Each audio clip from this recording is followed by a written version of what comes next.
ఒకటో నెంబర్ వేయాలి. అలాగే మన దగ్గర ఉన్న పెన్ ఉంది కదా, మనం మార్క్ చేస్తారు ఇన్వాలిడ్ అవుతుంది. అలాగే అక్కడ ఇంటూ కానీ రైట్ కానీ ఏమి పట్టకూడదు. మళ్ళీ ఒకటో నెంబర్ కానీ ఒకటే అని పెట్టాలి. ఏ పెట్టినా సరే మీ ఓటు అంతా ఇన్వాలిడ్ అవుతుంది. అందుకే దయవుంచి మీరందరూ కూడా గారాబత్తూరు రాజశేఖర గారికి మాట ఇచ్చాం.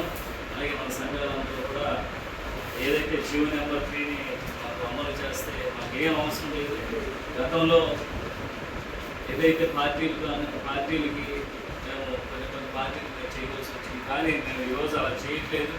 కేవలం మా గ్రామాల నుండి యువతకి, గిరిజనుల యువతకి మంచి జరగాలి, వారు కూడా ఉద్యోగ అవకాశాలు కల్పించాలి. అలాగే 170 యాక్ట్ కూడా పూర్తిగా అమలు చేయాలి, ఇవి హామీ ఇవ్వకుండా అడగడం జరిగింది.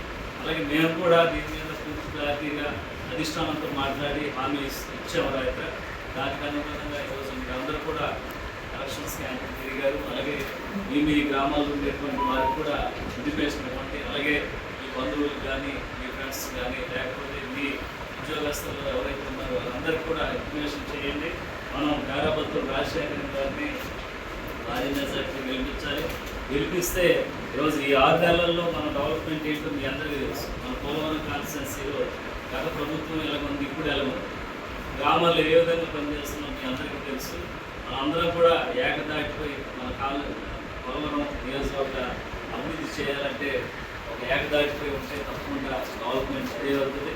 తప్పకుండా రానున్న రోజుల్లో మీ అందరి సమస్య కోసం నేను అసెంబ్లీలో మాట్లాడడానికి సిద్ధంగా ఉన్నాను. ప్రతి ఒక్కరు కూడా అర్థం చేసుకొని ఈరోజు ఎమ్మెల్సీ అభ్యర్థి అయినటువంటి గారాబత్తూరు రాజశేఖర గారిని గెలిపించాలని మనస్ఫూర్తిగా కోరుకుంటున్నాను. అలాగే ఈ